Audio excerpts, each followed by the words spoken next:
অনির্বাণের সাথে সম্পর্ক শেষ করে দিল রাই। সম্পূর্ণ জানতে ভিডিওটিতে একটি লাইক করে প্রথম থেকেই দেখতে থাকো। গল্পের শুরুতেই দেখা যায় রায়ের সাথে কথা বলতে থাকে অনির্বাণ। রাই তখন বলে, দেখো অনির্বাণ, আমি আগেই বলেছি তোমার সাথে আমার সমস্ত কথা শেষ হয়ে গেছে, তারপরেও যে এত কি কথা থাকতে পারে আমি বুঝতে পারছি না। অনির্বাণ বলে, প্লিজ রাই, তুমি কেন এমন করছো? আমাকে এইভাবে দূরে ঠেলে দিও না। আমি তোমাকে খুব ভালোবাসি। হ্যাঁ, আমি মানছি আমি অন্যায় করেছি। অন্যায়ের শাস্তি দিতে আমাকে এইভাবে দূরে ঠেলে দিচ্ছ তুমি। এরপর রাই বলে, আমি তো তোমাকে দূরে ঠেলে দিতে চাইনি। যখন আমি তোমাকে বারবার করে বলেছিলাম, তুমি কি শুনেছিলে আমার কথা? তুমি আমার কোনো কথাই শোনোনি, উল্টে আমার ওপর রাগ করেছিলে, আমাকে কষ্ট দিয়েছিলে। সেদিনকারে সেই কথাগুলো কিন্তু আমি ভুলে যাইনি। তাই বলছি, দয়া করে আর এমন কিছু করো না যেটা আমার আর সহ্য হচ্ছে না। অনেক তো হলো, এইবার আমাকে আমার মতন থাকতে দাও। অনির্বাণ বলে, আচ্ছা, মানুষই তো ভুল করে, একটা সুযোগ চাইছি আর তুমি আমাকে সেই সুযোগটা দিতে পারছো না। রাই তখন বলে, না, পারছি না, কারণ আমার যথেষ্ট শিক্ষা হয়েছে। তোমাকে যখন ডোরা বৌদিরা এসে বুঝিয়েছিল তখনও তুমি সেই কথাগুলো ধরে নিয়ে আমার উপর রাগ করেছিলে। তারপর যখন স্রোত সবটা ক্লিয়ার করে দিল তখন তুমি আমার উপরে বলেছিলে যে আর কোনোদিনও রাগ করবে না, আমার কথাটা শুনবে। কিন্তু তারপরেও তুমি আমার উপর রাগ করলে, অভিমান করলে। তোমাকে কি আর কোনোভাবে বিশ্বাস করা যায় অনির্বাণ? আমার তো কোনোভাবেই মনে হয় না যে তোমাকে বিশ্বাস করা যেতে পারে। বারবার একটা মানুষ ঠকছে, এটা তো হতে পারে না। এত ঠকতে আমি পারবো না। যা হয়ে গেছে হয়ে গেছে, সব কিছু ভুলে যাও। অনির্বাণ বলে, রাই, আমি হাল ছাড়বো না। আমি একদিন ঠিকই তোমাকে আমার কাছে পাবো। তার জন্য আমি যতদিন হয় অপেক্ষা করব। রাই তখন বলে, সে তুমি অপেক্ষা করতেই পারো, কিন্তু সত্যিটা আমি তোমাকে বলে দিলাম, এরপর বাকিটা তুমি সামলাবে। মনে মনে একটা কথা অনির্বাণ ভাবে, যত যাই হয়ে যাক রাইকে সে ছাড়বে না, সে রায়ের সাথেই থাকবে। তার জন্য যত স্ট্রাগল করতে হয় করবে। এর মধ্যেই রাই মনে মনে ভাবে, অনির্বাণকে চলে যেতে বলে আমারও খারাপ লাগছে, কিন্তু এছাড়া আর কোনো উপায় নেই, এটাই হচ্ছে শেষ উপায়। অন্যদিকে রাত হতেই নীলুকে খেতে দিয়ে দেয়, এর মধ্যে স্রোতকেও খেতে দেয়, কিন্তু স্রোত খাবারের থালা নিয়ে উঠে পড়ে। তখনই বৌমণি বলে, কি ব্যাপার স্রোত, খাবারের থালা নিয়ে এইভাবে উঠে পড়লে কেন? স্রোত তখন বলে, আমি যার তার সাথে টেবিলে বসে খেতে পারবো না বৌমণি, আমি পরে তোমাকে থালা দিয়ে যাব খেয়ে। এর মধ্যে বিক্রম বলে, মিষ্টি আমারও খেতে ইচ্ছা করছে না। নীলু তখন বলে, ইস, কি রান্না করেছো? শুধু ঝিঙের তরকারি, এটা দিয়ে কি রাতে রুটি খাওয়া যায়? নন্দিতা বলে, এই তোর জন্য কে রে পোলাও কোপ্তা রান্না করবে? হ্যাঁ, কে? তুই নিজেরটা নিজে করে নে, একদম বেশি বাড়াবাড়ি করবি না। এমনিতেই তো এই বাড়িতে এসে রয়েছিস, লজ্জা করে না? বিয়ের পর স্বামীদের বাড়ি হলো মেয়েদের আসল বাড়ি, আবার বড় বড় কথা বলছে, একটা ক্রিমিনাল মাইন্ডের মেয়ে। তখনই নীলু বলে, সে তোমরা আমাকে যাই বলেই অপমান করো না কেন, সত্যিটা তো সত্যি বলবো, তাই না? সত্যিটা কিছুতেই মিথ্যে হবে না। একটু ভালো মন্দ রান্নাও করতে পারো না, কি যে করো। বৌমণি তখন বলে, ঘরে যেমন বাজার থাকবে সেরকম দিয়েই তো কিছু করব। তুমি আমাদের সামর্থ্য জানো না যে তুমি এই কথাগুলো বলছো? মনে মনে নীলু ভাবে, বড্ড বেশি বাড়াবাড়ি করছে এরা। নীলু তখন বলে, তোমাদের নয়নের মণি রাই কোথায়? রাই, ও কেন দিচ্ছে না খাবার দাবার? ওরই তো উচিত, বড় বড় কথা বলেছিল, পরিবারকে দেখবে, আগলে রাখবে, কোথায় গেল ওর সেই বড় বড় কথা?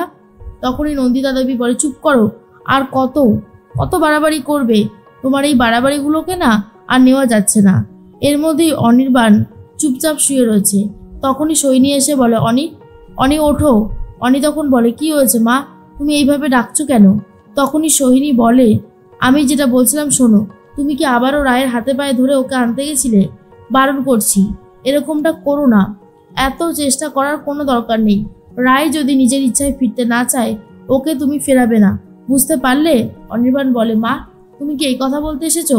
আমি এরকম কোনো কথাই শুনবো না। তখনই সৈনী বলে, এই কাগজটা রাখো, এটা রাই তোমাকে পাঠিয়েছে। আর খুলে দেখে মিউচুয়াল ডিভোর্স পেপার। আর এটা দেখার পরে অনির্বাণ বলে, আমি তোমাকে ছাড়বো না, তুমি যতই আমাকে এসব পাঠাও না কেন, আমি তোমাকে ঠিক আমার বাড়িতে নিয়ে আসবো। আর মা, তোমরা বলছিলে না কবে চলে যাবে, তাহলে এখানে এখনো পড়ে রয়েছো কেন? যাও, আমি নিজে দরকার পড়লে তোমাদের টিকিটের ব্যবস্থা করে দেবো, কিন্তু তোমাদের আর এখানে থাকার কোনো দরকার নেই। মনে মনে শৈলী ভাবে, আমার ছেলেটাকেও এইভাবে পর করে দিল, ভাবতেই কেমন যেন অবাক লাগছে। আমার ছেলেটা আমার কথা ছাড়া অন্য কারোর কথা শুনতো না, আর এখন নাকি সবকিছু বদলে যাচ্ছে। এর মধ্যেই মনে মনে ভাবতে থাকে অনি, যেভাবেই হোক রায়ের কাছে গিয়ে আবারও আমাকে ক্ষমা চাইতে হবে। এর মধ্যেই সার্থকের বাবা খেতে বসে পড়েছে। উজ্জ্বলবাবু বলে, কি যে আজকাল তুই রান্না করছিস না, ভালো হচ্ছে না। বাড়ির কাজের লোক বলে, কিন্তু কর্তাবাবু আমি তো এইভাবেই রান্না করে এসেছি। তার মধ্যেই উজ্জ্বলবাবু বলে, আমার না ভালো লাগে না, বাড়িটা বড্ড বেশি ফাঁকা ফাঁকা মনে হয়, কথা বলার মতনও কেউ থাকে না, একটা মেয়ে আনলে কিন্তু বন্ধ হয় না। তখনই কাজের লোকটা বলে, হ্যাঁ আমি বলছিলাম কি দাদাবাবু, তুমি একটা বিয়ে করো, তাহলেই তো হয়। এর মধ্যেই সার্থক তো বিয়ের কথা শুনে প্রচণ্ড রেগে যায় আর বলে, এই শোনো, আজকে বললে এরপরে কখনো বলবে না, আমি এসব ঝামেলা বইতে পারবো না। তখনই উজ্জ্বলবাবু বলে, আরে ঝামেলা কিসের, এই বাড়িতে যদি একটা মেয়ে আসে তাহলে তো ভালোই হবে, খারাপ তো কিছু হবে না, তাই না? তখনই মনে মনে ভাবে সার্থক, বাবা যে এসব কি বলছে আমি কিছুই বুঝতে পারছি না, আর কেনই বা বলছে। উজ্জ্বলবাবু বলে, দেখো আমি বলছিলাম যে স্রোত কিন্তু বড্ড ভালো মেয়ে, ও এসে এমনভাবে প্রশ্ন করে, কথা বলে, যেগুলো আমাদের শুনতে খুবই ভালো লাগে। তখনই এর মধ্যেই অনির্বাণের কথাটাই মনে পড়ে যাচ্ছে রায়ের, আর তার মধ্যে স্রোতের কথা ভাবতে থাকে সার্থক তখন বলে, দেখো বাবা, তুমি যেটা জানো না সেটা নিয়ে কথা বলো না। তখনই উজ্জ্বলবাবু বলে, কেন? আমি তো জানি রায় তো মারা যায়নি। আর এরপরেই তখনই সার্থক বলে, তুমি কি করে জানলে? এর মধ্যেই দেখা যায় যে উজ্জ্বল সেনগুপ্ত বলে, আমি আবার কি করে জানবো, ওই তো খবরে দেখলাম তাই জন্যই বললাম, এছাড়া আর কিছু নয়। এর মধ্যেই পরের দিন সকাল হতেই রায় অফিসে যাওয়ার জন্য বেরোচ্ছিল। তখনই অনির্বাণ চলে গেছে রায়ের সেই অ্যাড্রেসে আর বলে, প্লিজ রাই, প্লিজ একটা বার আমার কথাটা শোনো, আমাকে সুযোগ দাও, নাহলে কি করে তোমাকে আমি নিয়ে যাব আমার বাড়িতে। রায় বলে, আমি তো তোমার বাড়িতে যাব না, কখনো না। তুমি আমার সাথে যে ব্যবহার করেছো আমি এখনো ভুলতে পারিনি, তাই কখনো আমার সাথে আর যোগাযোগ রাখার চেষ্টা করো না, তার ফল খুব একটা ভালো হবে না, বুঝতে পারলে? আমি কিন্তু তোমার সাথে আর থাকতে চাই না। এর মধ্যে অনির্বাণ খুবই কান্নাকাটি করতে থাকে, ভেঙে পড়েছে। আর তার মধ্যে দেখা যায় স্রোত চলে এসেছে রায়ের কাছে। রায় তখন বলে, কি রে, ওই বাড়ির সবাই কেমন আছে? স্রোত তখন বলে, সবাই ভালো আছে, তুই কেমন আছিস? রায় তখন বলে, এই চলে যাচ্ছে, তবে জানিস তো নীলুটার জন্য বড্ড মনটা কেমন করছে। তখনই স্রোত বলে, মেজদি ভাইয়ের সম্পর্কে তুই জানিসই না, ও যেভাবে সবকিছু শুরু করেছে একদিন ভেঙেই যেত সবটা।